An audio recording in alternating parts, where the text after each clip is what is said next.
A former Navy SEAL was walking his German Shepherd through the cold evening streets of Cedar Falls when the dog suddenly stopped. Not slowed, not hesitated. Stopped. His entire body went rigid, a low growl rising from his chest as his eyes locked onto an old apartment building across the street. The SEAL followed his gaze, but before he could react, an elderly woman stumbled toward him, breathless, terrified, grabbing his arm like she had nothing else left to hold on to. "Please, my husband, he can't breathe. They said help is coming, but no one's here. He's getting worse." The SEAL didn't ask questions. He moved immediately. But the dog didn't follow. It stayed behind for a moment, staring at the building, as if it already knew something was wrong. When it finally moved, it stayed tense, silent, watching everything. Minutes later, inside that apartment, the SEAL found the old man barely breathing, and a son who was far too calm. Then the dog growled again, not at the man dying on the couch, but at the man standing beside him. And that's when the SEAL realized, this wasn't an accident. If this story moves you, let me know where you're watching from. Share your thoughts, hit like, and subscribe to help us reach 1,000 subscribers. Let's keep spreading stories like this. The wind came down from the Rockies without warning, cutting through Cedar Falls, Colorado like a quiet blade that didn't need force to make itself known. It was the kind of late afternoon cold that settled into your bones slowly, not violent, not dramatic, but persistent enough to make people pull their coats tighter and head home earlier than planned. The town itself rested in a shallow valley, its streets lined with aging brick storefronts and small houses that had seen generations pass through them. Lights flickered on one by one as dusk approached, casting a warm contrast against the steel blue sky that promised a colder night ahead. It was quiet, the kind of quiet that felt earned rather than empty, where even the sound of distant traffic seemed softened by the weight of the air. Rowan Vance moved through that quiet like he belonged to it. At 41, Rowan carried the presence of a man who had long since stopped needing to prove anything. He stood just over 6 feet tall, broad-shouldered, with a build that still held the strength of his years as a Navy SEAL, though it had settled into something more efficient now, less about power and more about endurance. His dark brown hair was cut short, practical, with strands of gray creeping in at the temples, unnoticed by most but not by him. His face was defined, sharp lines along his jaw and cheekbones, with a faint scar tracing across his left cheek, pale against his weathered skin. It wasn't the kind of scar that drew attention at first glance, but once seen, it stayed with you. His eyes were the part people remembered, steady, observant, carrying a weight that didn't belong to ordinary days. He didn't look at things casually, he measured them. He wore what he always wore when he wasn't working at the garage, a red and black plaid flannel shirt layered over a dark, worn t-shirt, sleeves rolled just enough to reveal forearms marked with faded lines and old injuries. His jeans were practical, slightly worn at the knees, and his boots moved quietly over the pavement despite their weight. Everything about him was functional, nothing unnecessary. Beside him walked Atlas. The German Shepherd was 6 years old, large and powerfully built, his coat a deep blend of black and tan that seemed to absorb the fading light rather than reflect it. His movements were controlled, deliberate, each step placed with purpose. Atlas wasn't just walking, he was scanning. His ears shifted constantly, reacting to sounds most people would never notice, and his eyes moved in small, calculated adjustments, always aware of the space around them. There was no leash tension, no need for commands. He stayed close, not out of habit, but out of choice. The bond between him and Rowan wasn't built on training alone. It had been forged somewhere deeper, in places where hesitation could cost lives. They had no destination. They rarely did. Rowan walked because movement kept things quiet in his head, kept the past from settling too heavily into the present. Atlas followed because that was where he was meant to be. The path they took cut along the edge of a small park, its grass now brittle from the cold, the trees stripped bare for the season. A few scattered benches sat empty, and the last of the town's residents hurried along the sidewalks, heads down, hands in pockets, eager to escape the wind. For a brief moment, everything felt still, balanced in that narrow space between day and night. Then Atlas stopped. It wasn't hesitation, it wasn't distraction, it was immediate and absolute. The leash tightened slightly in Rowan's hand as Atlas's entire body went rigid, muscles coiling beneath his coat. His ears snapped forward, his head lifting just slightly, and a low growl rolled out from his chest. It wasn't loud, but it carried weight. Controlled. Focused. Rowan didn't correct him. He didn't speak. Atlas didn't react without reason. Rowan followed the dog's line of sight. Across the street, beyond the edge of the park, stood an older apartment complex. 3 stories tall, built from aging brick that had darkened over time, the building carried the quiet wear of decades. Several windows were already lit, the curtains drawn, while others remained dark, empty. There was nothing obviously wrong. No movement, no sound. Nothing that would draw attention from anyone else passing by. But Atlas didn't blink. His growl deepened slightly, not louder, but more certain. Rowan felt it then, not as a clear thought, but as a shift. A subtle tightening in the air, the kind of instinct he had learned not to ignore. His fingers adjusted slightly on the leash, his posture changing just enough to reflect a different kind of awareness. "What is it?" he muttered under his breath, not expecting an answer.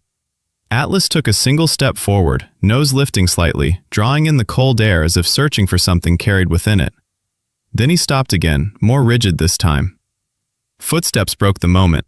They came fast, uneven, scraping against the pavement in a way that spoke more of urgency than direction. Rowan turned his head just as a figure emerged from the sidewalk leading toward the apartment complex. Margaret Collins. She was 72, her small frame wrapped in a thick gray wool coat that hung slightly loose over her shoulders, as if she had lost weight she hadn't intended to lose. Her silver hair was pulled back hastily, strands escaping and whipping across her face in the wind. Her skin was pale, lined deeply not just by age but by years of quiet strain, and her eyes, wide, glassy, held something immediate and raw. Fear. Not the kind that built slowly, the kind that arrived all at once. She stumbled once as she ran, catching herself before continuing forward, her breath coming in short, broken gasps. When she reached Rowan, she didn't slow properly. She grabbed his arm to steady herself, her grip surprisingly firm despite the tremor in her hands. "Please," she said, her voice shaking, barely holding together. "Please, my husband. He can't breathe. I called for help, but they said it would take time. I don't have time." Rowan looked at her, really looked. Margaret Collins was not a woman prone to panic. Even in this moment, there was something about the way she held herself, fragile but not weak, that suggested a lifetime of endurance. The kind of person who didn't ask for help unless there was no other option left. That told him enough. "Where is he?" Rowan asked, his voice calm, grounded. She pointed toward the apartment building with a shaking hand. "3rd floor. He was fine this morning, and then he couldn't stand, couldn't breathe right. It's getting worse." Rowan's eyes flicked once toward Atlas. The dog hadn't moved, still staring at the building, still growling. That mattered. Rowan nodded once. "All right, I'm coming." Margaret exhaled sharply, relief and fear mixing together as she turned, already moving back toward the building. Rowan stepped forward to follow. Atlas didn't. The leash pulled tight again, but this time not from forward motion, from resistance. Rowan stopped. He looked down. Atlas stood planted, his paws firm against the pavement, his body angled slightly toward the apartment building but not moving toward it.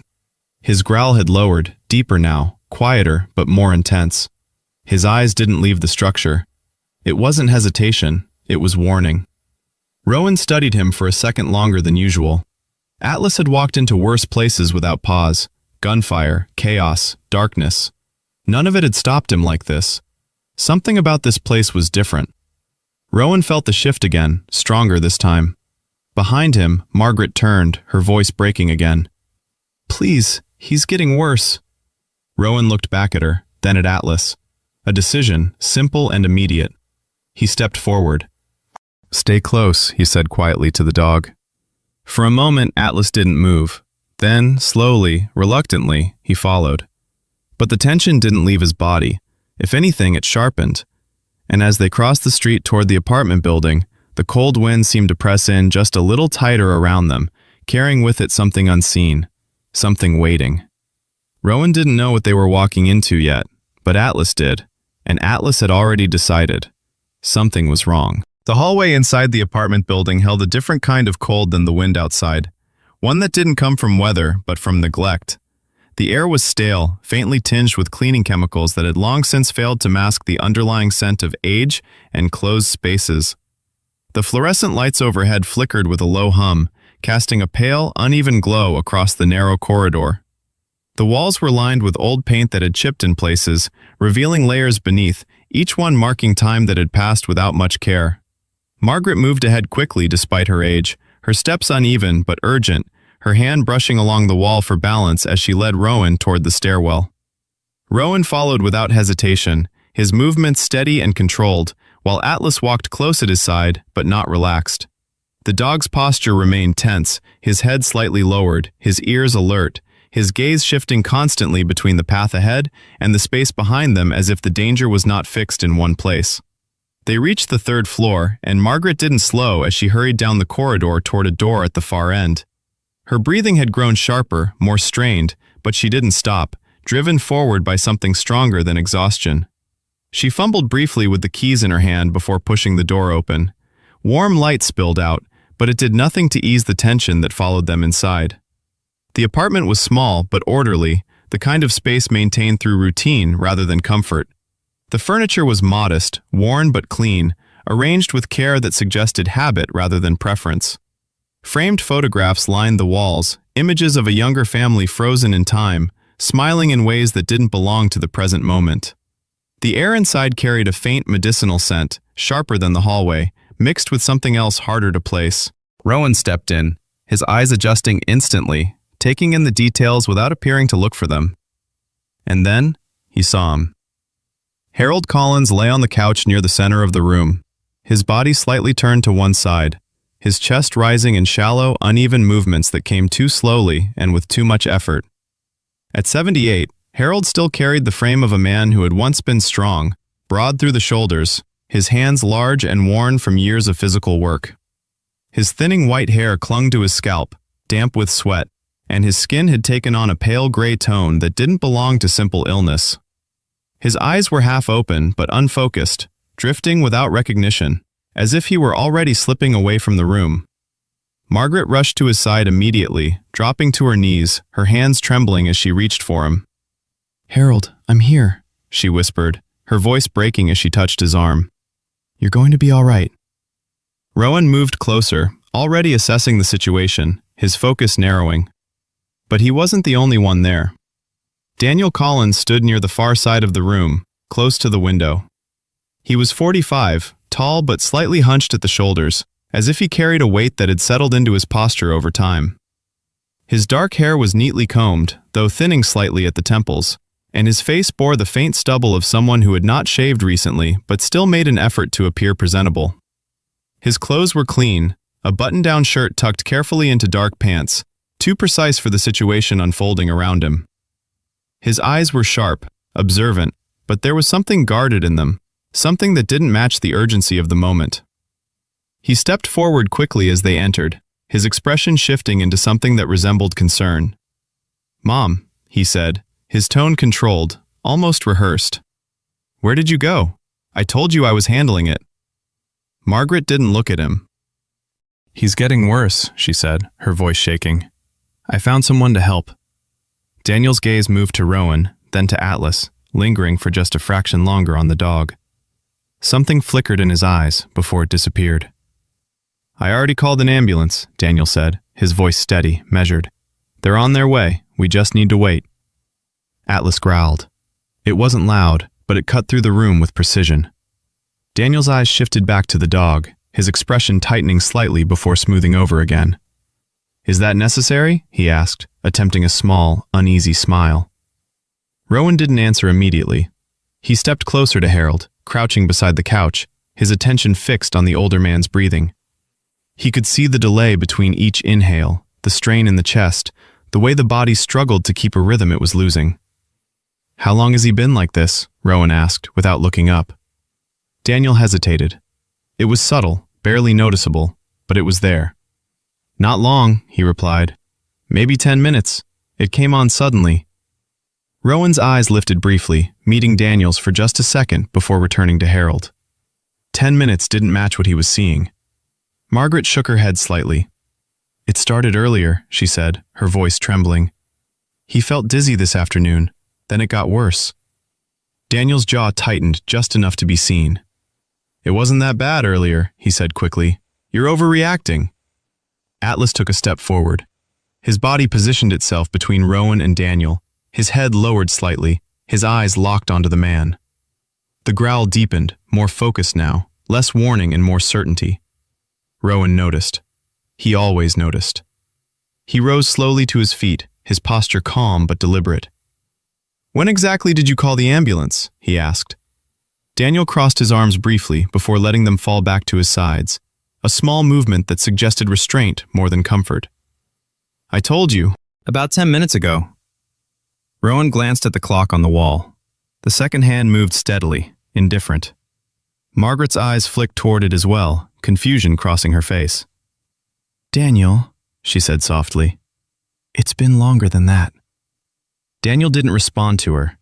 His gaze remained on Rowan, steady, controlled. "We just need to give it a minute," he repeated. Atlas barked once, sharp, sudden. The sound broke whatever fragile balance had been holding the room together. Daniel flinched, only slightly, but enough. Rowan's attention shifted, not away from Harold, but wider now, taking in more than just the obvious. The room felt wrong. Not chaotic, not neglected. Too controlled, too still. The kind of stillness that didn't come from calm, but from something being held in place. He stepped toward a small table beside the couch, his eyes drawn to it without fully knowing why. A glass of water sat there, untouched. Next to it, a small plastic container, no label. Daniel moved immediately. "Those are his medications," he said, too quickly, stepping closer as if to block Rowan's view without making it obvious. "Doctor prescribed. He takes them daily." Rowan didn't reach for the container. Not yet. He looked at Daniel instead. "What kind of medication?" he asked. Daniel ran a hand through his hair, a restless motion that broke his otherwise controlled demeanor. "Heart condition," he said. "Standard stuff, nothing unusual." Rowan nodded slightly, but his eyes didn't leave Daniel's face. "Name of the medication?" Daniel's pause this time was longer. "I don't remember the exact name," he said finally. "It's not important right now." Atlas growled again, closer, lower. Rowan stepped back toward Harold, crouching again, his hand resting lightly near the man's shoulder without fully touching him. He could feel the heat from his body, the uneven rhythm of breath. Not natural. Something interfering. "Has he taken anything new today?" Rowan asked. "No," Daniel answered immediately. Margaret hesitated. "He did take his afternoon pills," she said quietly. "Like always." Rowan nodded once. His mind was already moving ahead. "We're not waiting," he said. Daniel's expression shifted, not dramatically, but enough. "I said the ambulance is on the way," he replied, his tone firmer now, less controlled. "Moving him could make it worse." Rowan stood, fully this time. "No," he said quietly. "Waiting will make it worse." The air tightened between them. Margaret looked from one to the other, her fear growing with every second. "Please," she whispered, "just help him." Daniel stepped forward slightly, placing himself closer to the couch. "We don't need outside interference," he said. "I've got this under control." Atlas moved instantly. He stepped forward, placing himself directly between Rowan and Daniel, his body rigid, his stance unmistakable. His lips curled slightly, not in aggression, but in warning. Rowan didn't look at the dog. He didn't need to. His eyes stayed on Daniel. "No," Rowan said again, calm, steady. "You don't." Silence settled over the room, heavy, unavoidable. Harold's breathing hitched again, a shallow, strained gasp that broke through everything else. Margaret let out a soft cry, her hands gripping his arm tighter. Rowan moved. He slipped one arm beneath Harold's shoulders, adjusting his position carefully. "Get his coat," he said. Margaret nodded immediately, rising to do as he asked. Daniel didn't move. He just stood there, watching. His eyes flicked once toward the small table, then back to Rowan. And in that moment, something shifted. Not in the room, in Rowan. The pieces weren't fully clear yet, but they were starting to align. And whatever was happening here, it wasn't right. The moment Rowan made the decision not to wait, the air in the apartment shifted in a way that could not be undone. It wasn't louder, not more chaotic, but heavier, as if something unseen had been forced into the open. Margaret moved quickly toward the hallway closet, her hands trembling as she searched for Harold's coat, her breath uneven, each inhale catching on the fear she could no longer contain. Rowan remained beside the couch, adjusting his grip on Harold with careful precision, supporting the man's upper body just enough to ease the strain on his breathing without forcing movement too quickly. Harold's condition had worsened in the span of minutes, his chest rising in shallow, uneven pulls that no longer held any rhythm, his lips beginning to lose color, fading into a pale blue that did not belong to life. Atlas did not move from his position. The German shepherd stood slightly forward, his body angled between Rowan and Daniel, his muscles taut beneath his coat, his ears locked forward. His gaze had not left Daniel for more than a second since they entered the apartment. The growl that rumbled from his chest now was quieter than before, but it carried more weight, more certainty. It was no longer a warning, it was recognition. Rowan noticed everything. He shifted Harold slightly again, then paused, not because of the man in his arms, because of the room. Something pulled his attention sideways, subtle but insistent. His eyes moved toward the small table beside the couch again, the same place Daniel had tried to draw attention away from earlier.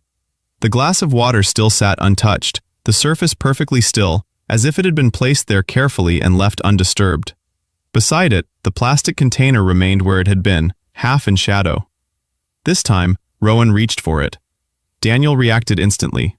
"Don't," he said, stepping forward too quickly, his voice sharper than before, the control slipping through the edges. "That's his medication." Rowan didn't stop. He picked up the container, turning it slightly in his hand. It was light. Too light for something meant to be taken daily. The plastic was worn, scratched along the surface as if it had been handled often, but there was no label, no markings, nothing to identify its contents. Inside, the pills didn't match. Some were round, others oval, different shades, different sizes. Subtle differences, but enough. Enough for someone who paid attention. Rowan set the container back exactly where it had been. His expression didn't change. "What exactly is he taking?" Rowan asked, his voice calm, almost neutral. Daniel stopped a few feet away, his chest rising and falling just slightly faster now. He forced a breath out through his nose, regaining some of his composure. "I already told you," he said. "Heart medication. Prescribed. He's been on it for years." Rowan's eyes lifted, meeting his. "Then it would have a label." Daniel's jaw tightened. "Maybe it came off," he replied quickly. "It happens." Atlas barked once, short, sharp. Daniel flinched again, more visibly this time, his eyes flicking toward the dog before snapping back to Rowan.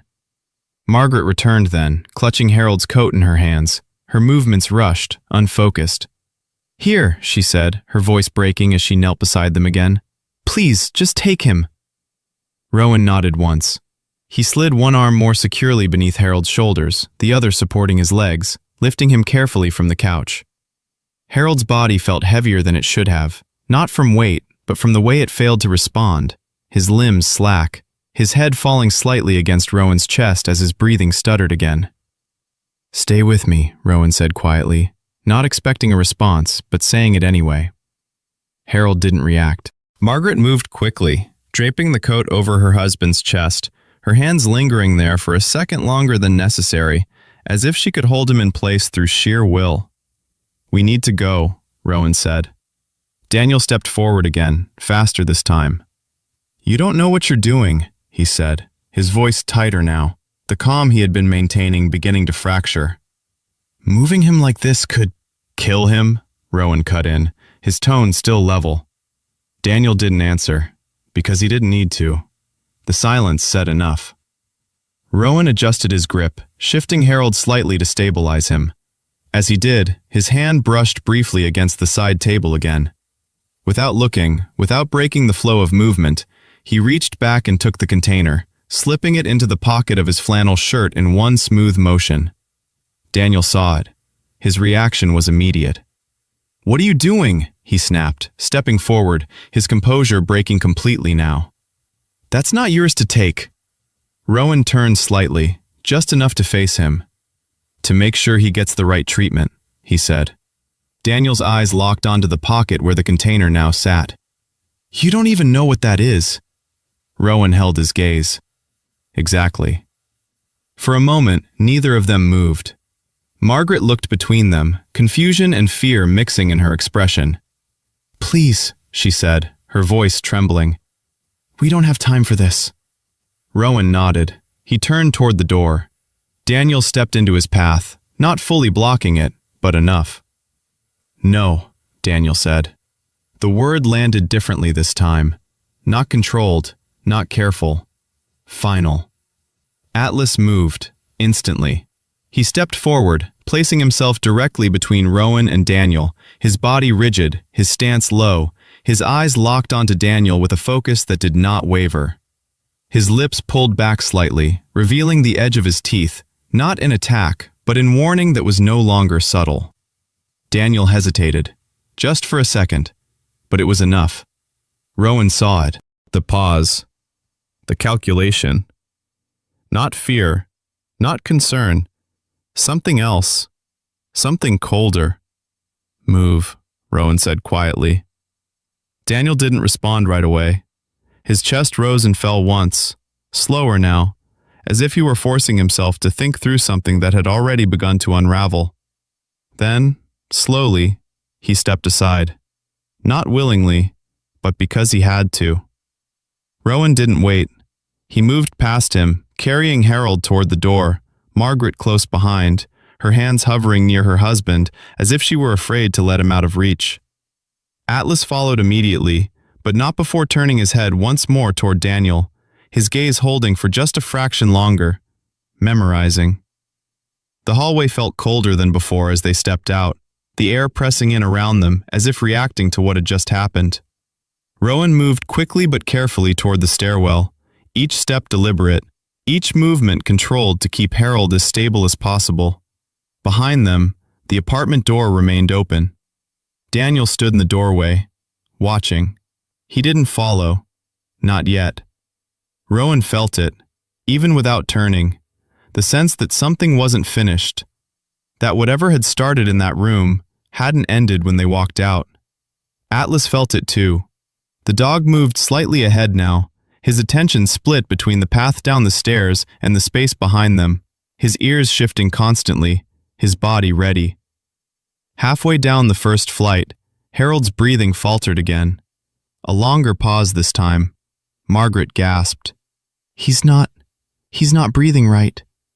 Rowan adjusted immediately, shifting Harold's position, angling his body to open his airway, his movements precise, practiced.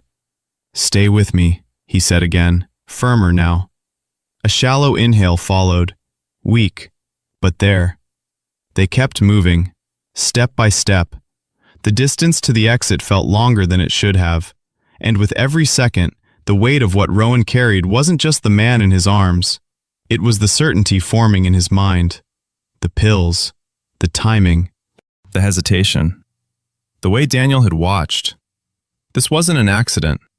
And whatever Daniel Collins had done, it had already begun long before they arrived. The cold air outside hit harder this time, as Rowan pushed through the building's front door, carrying Harold into the fading light of Cedar Falls. The wind had picked up, sharper now, cutting across the street and wrapping around them as if trying to slow their movement. Margaret stumbled slightly behind him, her breath ragged, one hand clutching her coat while the other hovered near her husband, as if she could still steady him from a distance. Rowan didn't stop. He moved with controlled urgency toward the sidewalk, scanning instinctively for the fastest route, the nearest vehicle, anything that would close the gap between them and real medical care. Atlas stepped ahead, clearing space, his body still tense, his attention constantly shifting, but there was a difference now. He was no longer focused on the building behind them. His attention had expanded, searching wider, as if whatever danger had been inside might not be contained there. "Across the street," Margaret said breathlessly, pointing with a shaking hand. There's a clinic 2 blocks down. It's small, but... Rowan shook his head once. Too far, he said. We need something faster. A car engine turned somewhere nearby, but distant, not close enough. Harold's breathing hitched again. Rowan adjusted his grip immediately, lifting slightly higher, stabilizing the man's chest.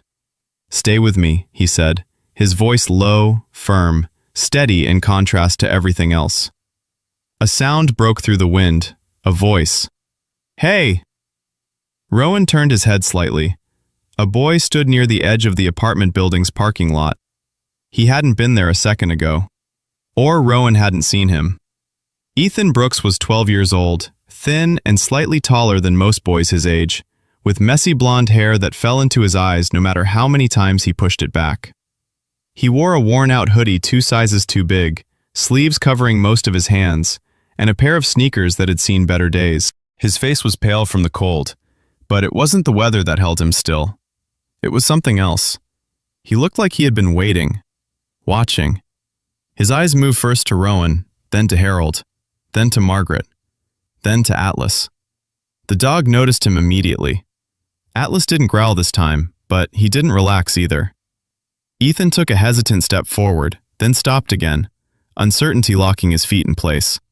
He glanced briefly over his shoulder toward the apartment building, then back at Rowan, as if weighing something he wasn't sure he was allowed to say. "You're taking Mr. Collins?" he asked, his voice quiet but urgent. Margaret nodded quickly. "Yes, he's not breathing right." Ethan swallowed, his gaze dropping for a second before lifting again. "It's the pills," he said. The words landed fast, too fast. Rowan stopped. Not fully, but enough. "What did you say?" Rowan asked, turning toward the boy now, his tone still calm but sharper beneath the surface. Ethan shifted his weight, pulling one sleeve further over his hand, a nervous habit that had likely been with him for years. I live upstairs," he said, nodding slightly toward the building. "Same floor. I see things sometimes." Rowan didn't interrupt. Ethan took another small step closer, lowering his voice instinctively, as if the walls behind him could still hear. "Mr. Collins always took his pills at the same time," he said. "Every day, same bottle. I used to bring him groceries sometimes when Mrs. Collins wasn't around. He showed me once." Margaret blinked, confusion crossing her face. "Ethan?" she said softly. "What are you talking about?" Ethan looked at her, his expression tightening. "That's not the same bottle," he said. Silence followed. The wind filled the space between them, carrying the weight of what had just been said. Rowan felt it settle, not confirmation, but direction. "What do you mean?" Rowan asked. Ethan hesitated again, glancing once more toward the building. "I saw Daniel," he said finally. "A few days ago. He was outside by the trash. He had the bottle. He dumped something out and put something else in. I didn't think..." He stopped himself, his voice catching slightly. "I didn't think it mattered." Atlas shifted beside Rowan, not toward the boy, toward the building again. His ears lifted, his body tightening once more, but this time it wasn't the same focused warning as before. It was broader, alert, listening. Rowan followed the dog's gaze briefly, then looked back at Ethan. "Why didn't you say anything?" Rowan asked. Ethan's eyes dropped. "Because it's not my business," he said quietly. "And Daniel, he's not..." He stopped again, searching for the right word, or maybe deciding not to use it. "He doesn't like people asking questions." Margaret's hand rose slowly to her mouth, her breath catching as realization began to form, fragile but undeniable. "No," she whispered. "No, that's not... Daniel wouldn't..." Harold's breathing broke again, sharper this time. The moment snapped back into motion. Rowan adjusted instantly, shifting Harold higher, his focus returning to the immediate problem. "We don't have time," he said. Ethan stepped forward again, faster now, urgency replacing hesitation. "There's a shortcut," he said. "Through the alley. Cuts a block off to the main road. You can get help faster." Rowan looked at him, measured. The boy didn't look away. There was fear there, but also certainty. Atlas made the decision first. He moved. turning toward the direction Ethan had pointed, his body aligning with the path as if he had already chosen it. Rowan nodded once. Lead. Ethan didn't hesitate this time. He turned and ran. Rowan followed immediately, Margaret close behind, her steps uneven but determined. The alley was narrow, lined with dumpsters and old brick walls that trapped the wind and made it feel colder, sharper. The ground was uneven, patches of ice hidden in shadow, forcing careful footing with every step. Atlas stayed ahead, his movements fluid despite the terrain, his attention shifting constantly between the path and the spaces around them. Halfway through, he slowed, not stopping, but enough. His head turned slightly, listening again. Rowan felt it too, that same shift, behind them. Footsteps, faint, but there. Margaret heard it next, her voice trembling. "Someone's coming." Rowan didn't turn, not yet. "Keep moving," he said. Ethan ran faster. The end of the alley came into view, opening onto a wider street where headlights passed in the distance. Closer now, reachable. Atlas stopped at the edge, fully this time. He turned, facing back the way they had come. His body lowered slightly, his stance solid, unmoving.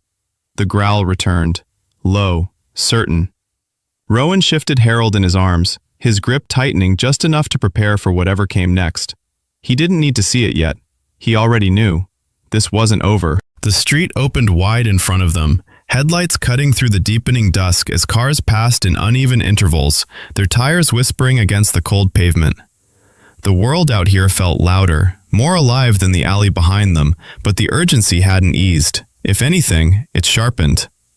Rowan stepped out onto the edge of the road, shifting Harold slightly in his arms to keep his airway open, his eyes scanning for the fastest way to get help. Margaret stumbled beside him, her breath ragged, her hands shaking uncontrollably now, caught between fear and the fragile hope that they had made it this far.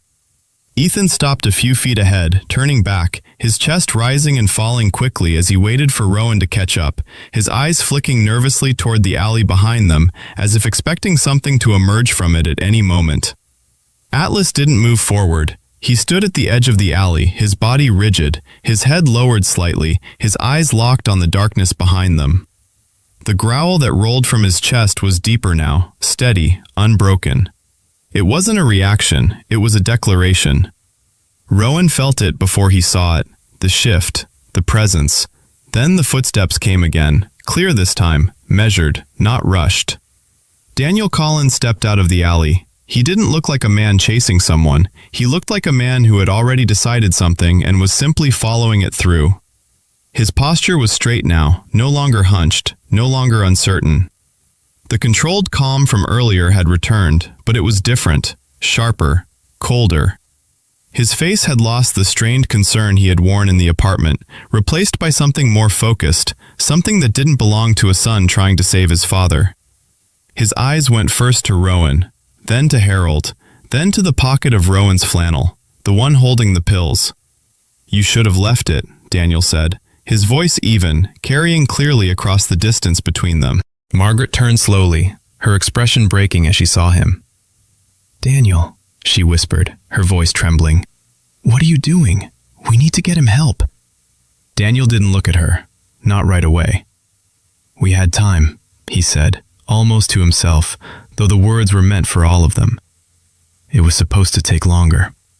Ethan stepped back instinctively, moving closer to Rowan, his shoulders tightening as fear finally overtook whatever courage had brought him forward before. His eyes stayed fixed on Daniel, wide and uncertain. Rowan shifted his stance slightly, placing himself more directly between Daniel and the others, Harold still in his arms. His expression didn't change, but his body did, every movement tightening into readiness. "You called the ambulance," Rowan said. Daniel gave a small, humorless smile. "I did. But not when you said you did." Daniel's eyes flickered, just briefly. "Timing is complicated," he replied.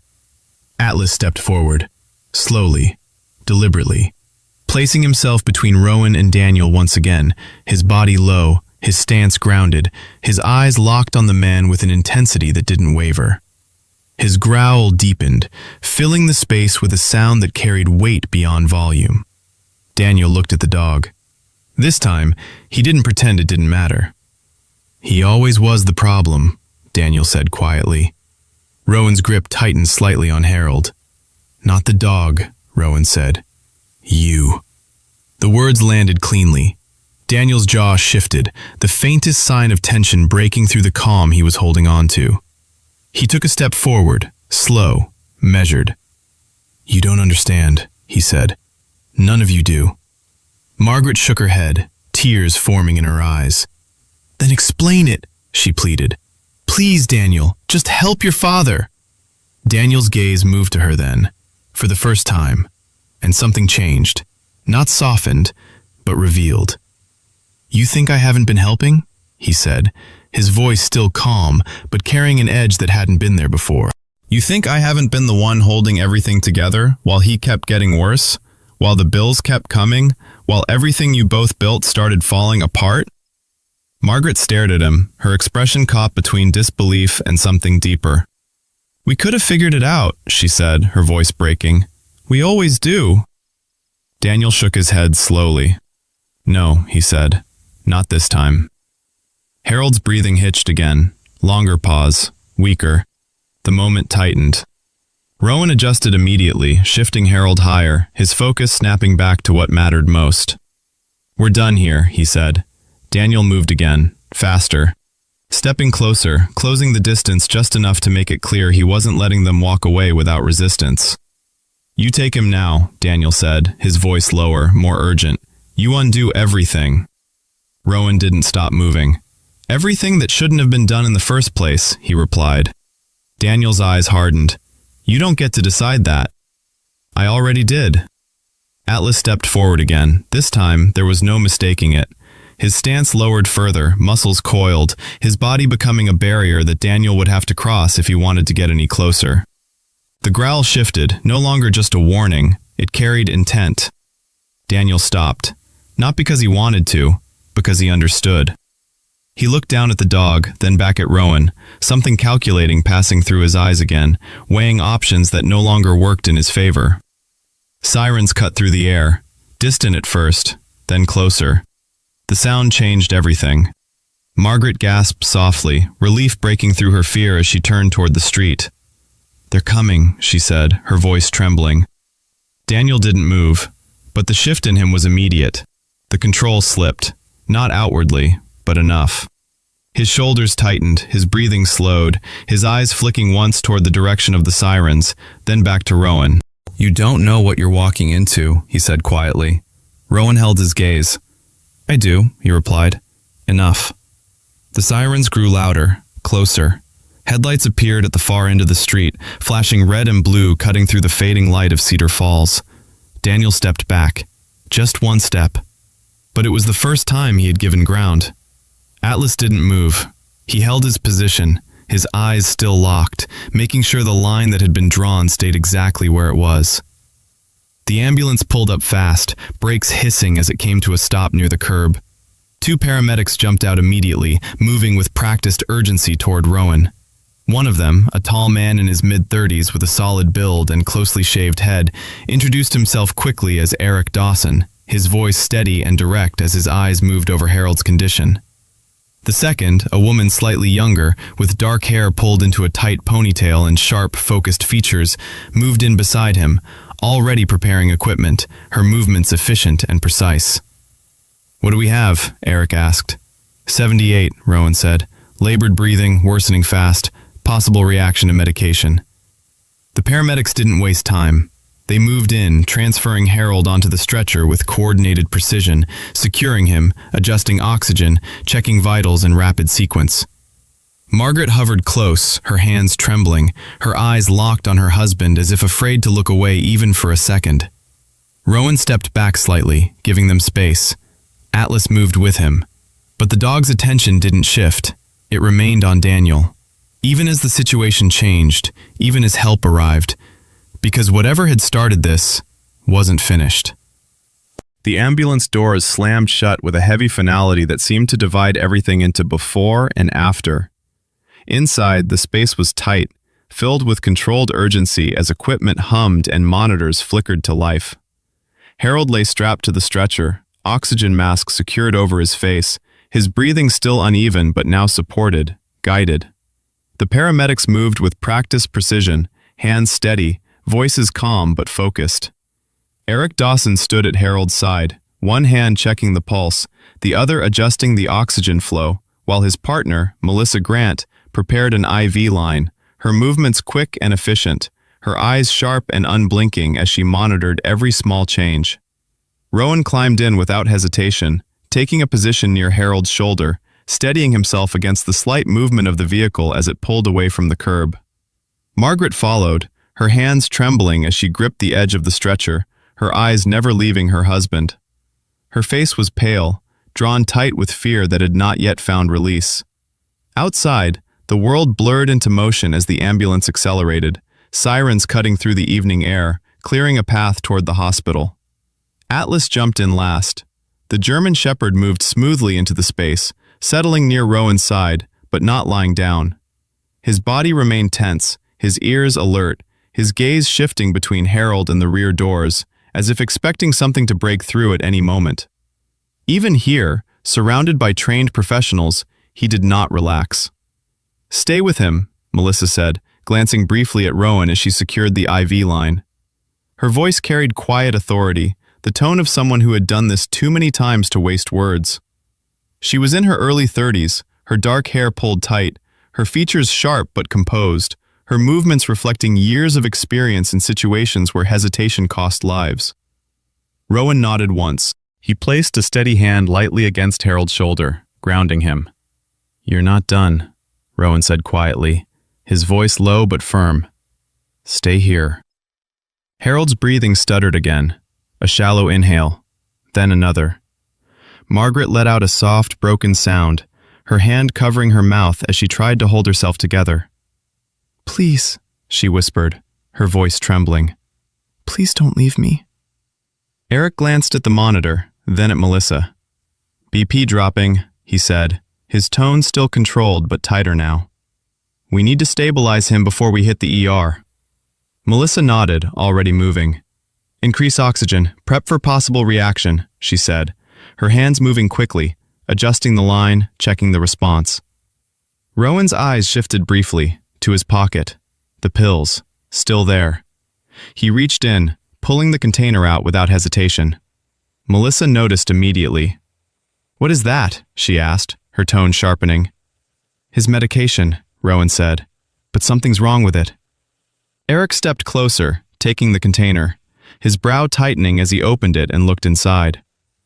"These don't match," he said immediately. "Different types, different doses." Melissa's expression hardened slightly. "That could cause a reaction like this," she said. "If he took the wrong combination—" "He didn't," Rowan said. Both paramedics looked at him. Rowan met their gaze. "He's been taking something," he said, "but not what he was supposed to." The weight of that settled quickly. Melissa nodded once. "We'll get this to the hospital," she said, taking the container and sealing it into a small evidence bag from the kit. "Doctor needs to see it." Margaret stared at the bag, confusion and fear mixing together. "What are you saying?" she asked, her voice barely holding together. "That something was wrong with his medicine?" Rowan didn't answer immediately, because the answer wasn't simple. Not yet.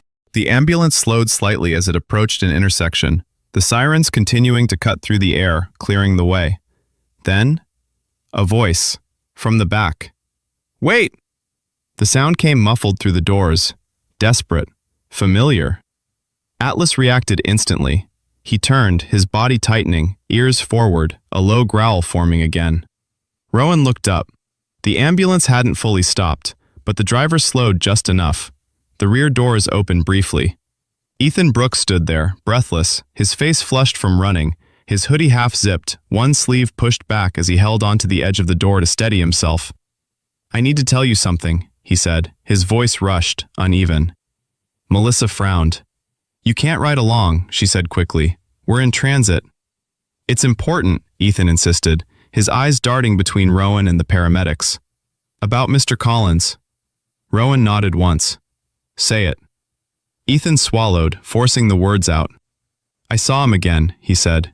Today, Daniel. Rowan's focus sharpened. What about him? He asked. Ethan shifted, his grip tightening on the door. He was in the hallway this afternoon, he said. Before all this happened, he had the bottle again. The same one. Melissa glanced at Rowan, then back to Ethan. What was he doing with it? She asked.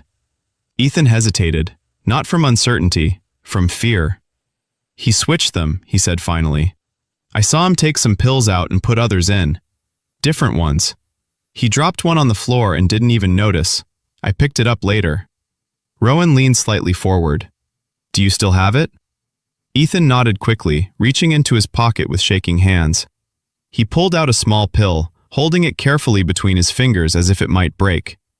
This one, he said. Melissa took it immediately, her expression tightening as she examined it.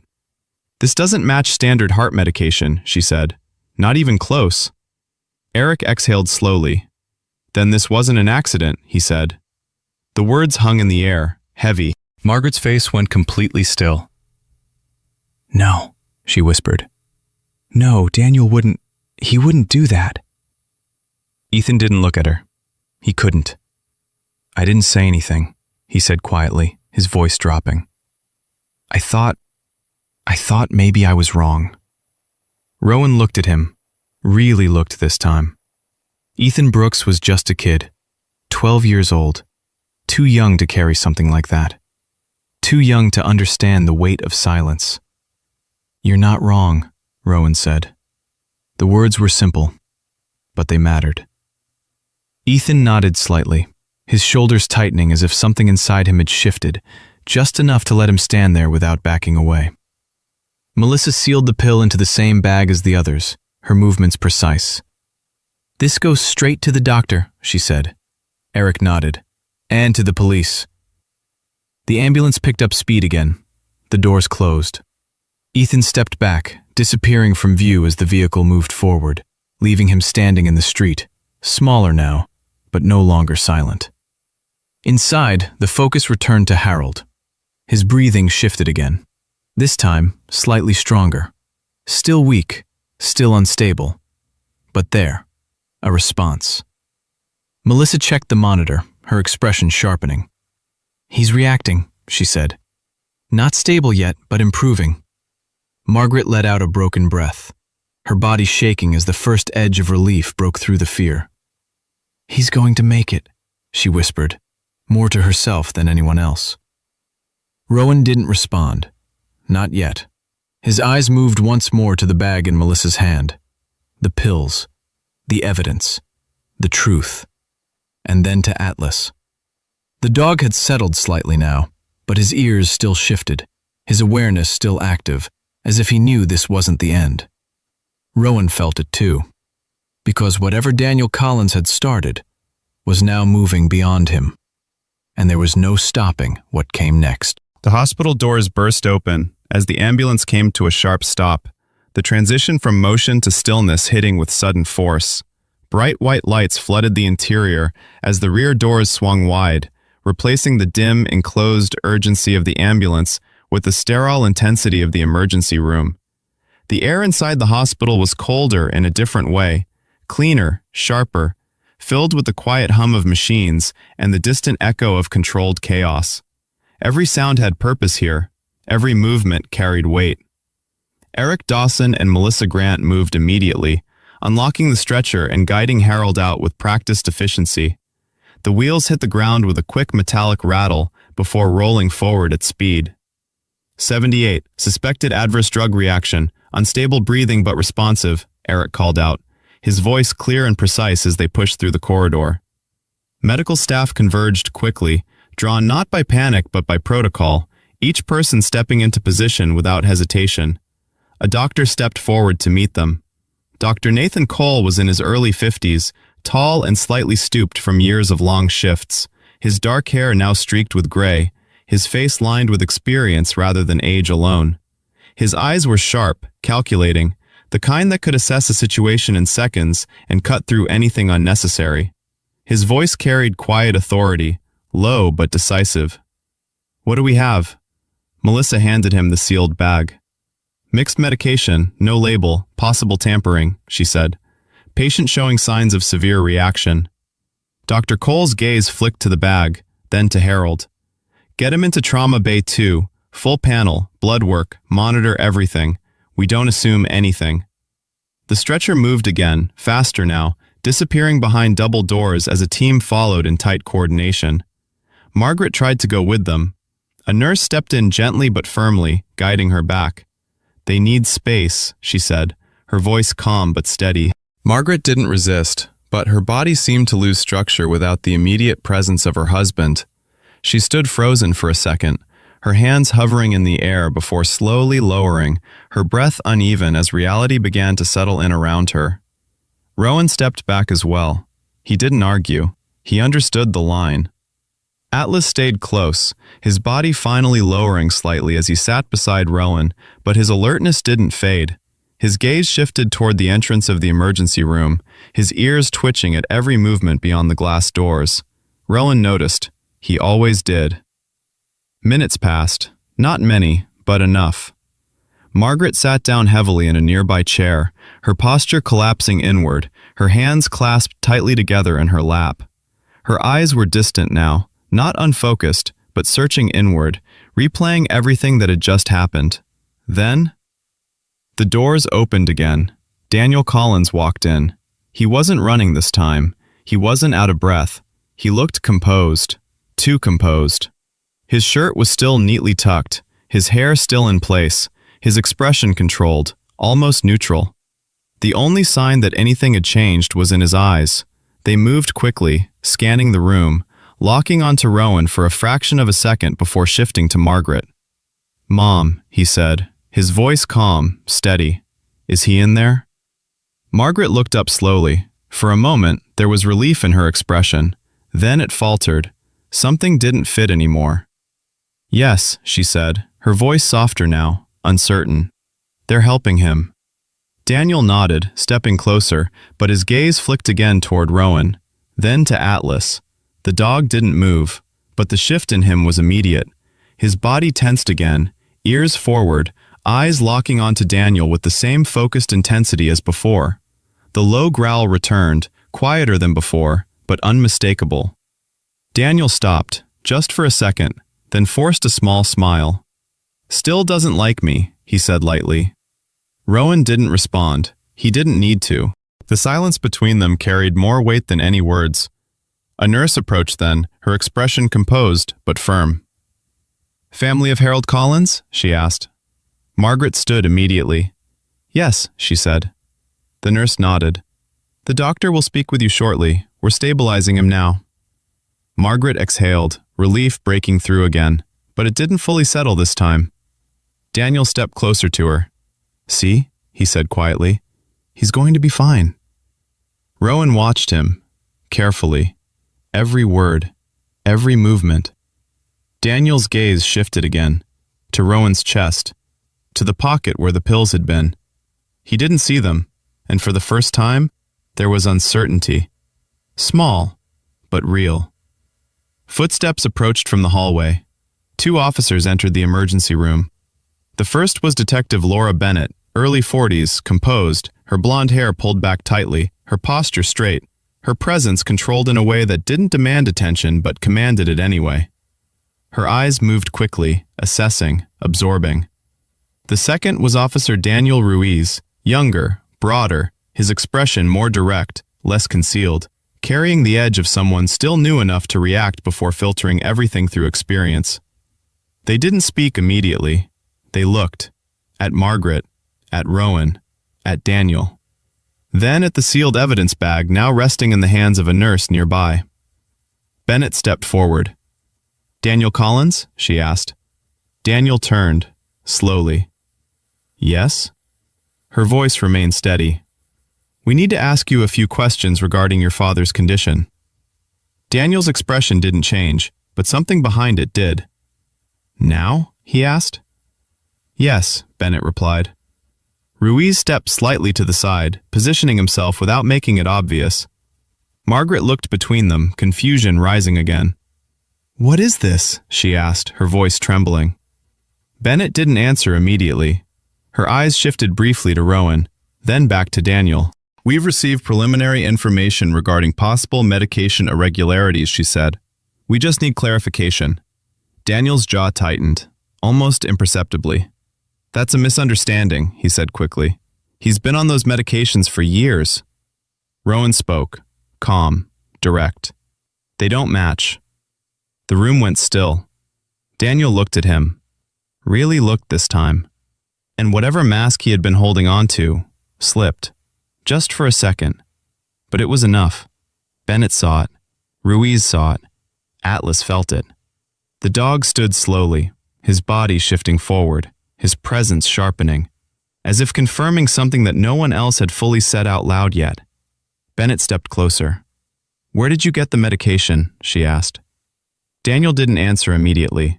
His eyes flicked once toward the exit, then back. "We can talk about this later," he said, his voice tighter now. "My father is in there." Ruiz took one step forward. "You can talk about it now." Silence pressed in again, heavy, unavoidable. Margaret's voice broke through it, soft but shaking. "Daniel, what are they talking about?" Daniel didn't look at her. He couldn't. Not anymore. The distance between what he had been pretending and what was now standing in front of him was too wide.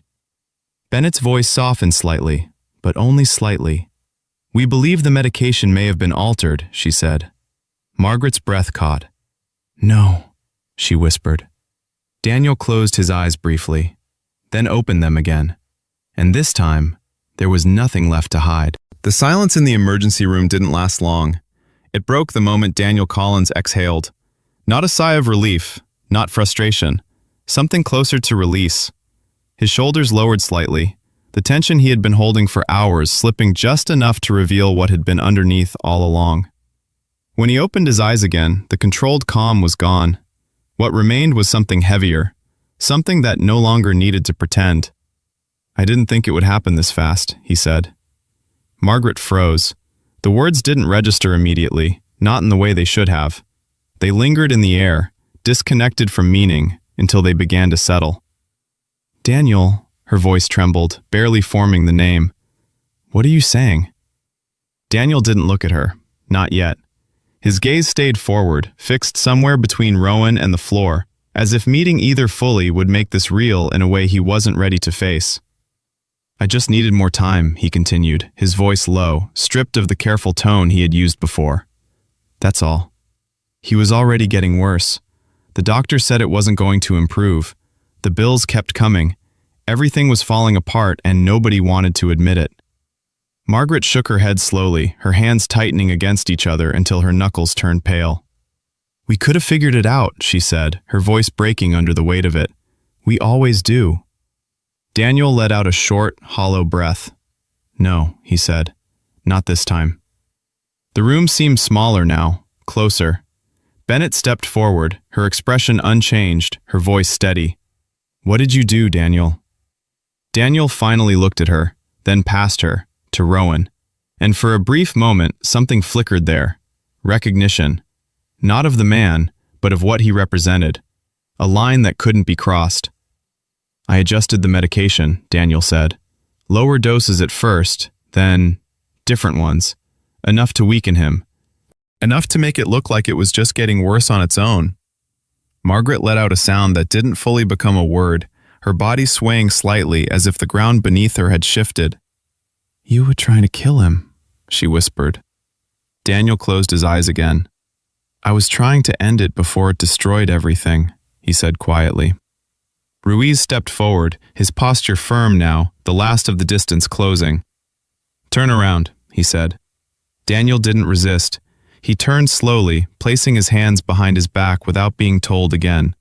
The sound of the cuffs clicking into place echoed louder than it should have in the room, final in a way nothing else had been. Margaret didn't watch. She couldn't. She turned away, her shoulders collapsing inward, the weight of betrayal settling in where fear had been before. This was different. Fear could be survived. This was something else entirely. Daniel was led away without another word. He didn't look back. The doors closed behind him. And just like that, it was over. or at least, the part that had been hidden. Minutes passed. No one spoke. Rowan remained where he was, his posture unchanged, his expression steady, but his eyes moved once toward the trauma room doors. Atlas followed the movement. The dog had finally settled, his body lowering beside Rowan, but his awareness never fully faded. His ears still shifted, catching sounds beyond the immediate, his instincts slowly easing as the tension drained from the space. Then the doors opened. Dr. Nathan Cole stepped out. His face gave nothing away at first, his expression controlled, the same practiced neutrality he had carried earlier. But there was something different in his eyes now, something that hadn't been there before. "He's stable," he said. Margaret's head snapped up. "What?" she breathed. Dr. Cole nodded once. "His vitals are holding. The reaction was severe, but we intervened in time. He's not out of danger yet, but he's going to make it." The words hit her all at once. Relief didn't come gently. It broke through. Margaret's knees gave slightly as she sank back into the chair, her hands covering her face as quiet sobs finally escaped, no longer held back, no longer contained. This time, they weren't driven by fear. They were release. Rowan didn't move, but something inside him shifted. Not dramatically, not visibly, but enough. Dr. Cole's gaze turned to him next.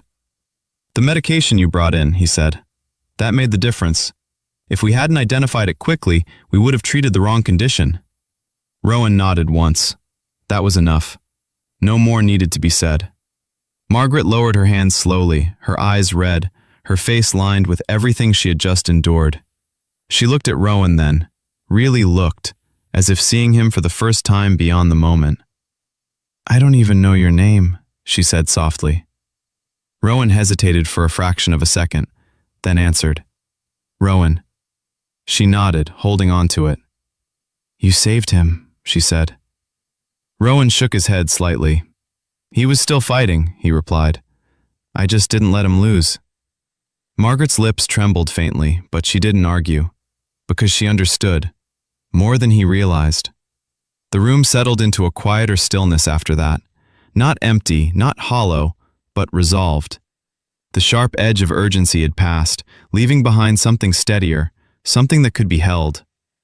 Rowan turned. He didn't say anything else. He didn't wait. Atlas stood immediately, falling into step beside him without needing direction.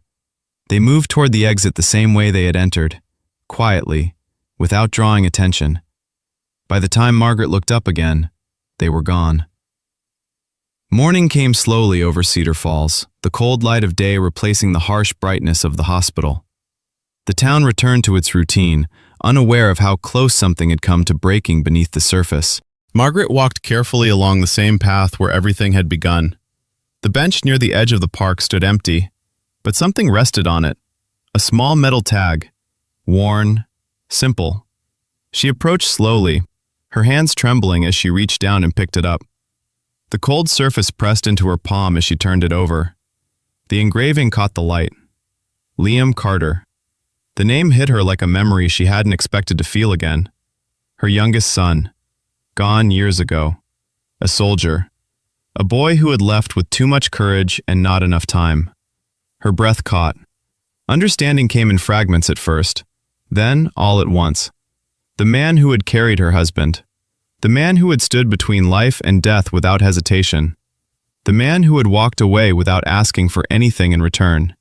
He hadn't been a stranger. He had been the one her son died saving. Tears blurred her vision as she sank slowly onto the bench, the tag clutched tightly in her hand. "You found him," she whispered.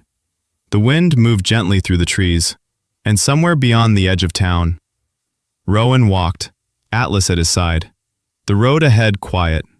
The past no longer as heavy as it had been. Not gone, but balanced. A debt carried for years, finally paid. Sometimes miracles do not arrive with noise or light. They arrive quietly, in the form of a stranger who shows up at the exact moment everything is about to fall apart. In this story, it was not just a man and his dog. It was timing, instinct, and courage aligning in a way that cannot be explained by logic alone. Maybe that is how God works. Not always through the impossible, but through people who choose to act when it matters most. In our daily lives, we all have moments like this. A feeling we cannot explain, a chance to help someone, a decision to step forward instead of walking away. Those moments may seem small, but they can change everything for someone else. Do not ignore them. You might be the answer to someone's prayer, just as someone else may be the answer to yours.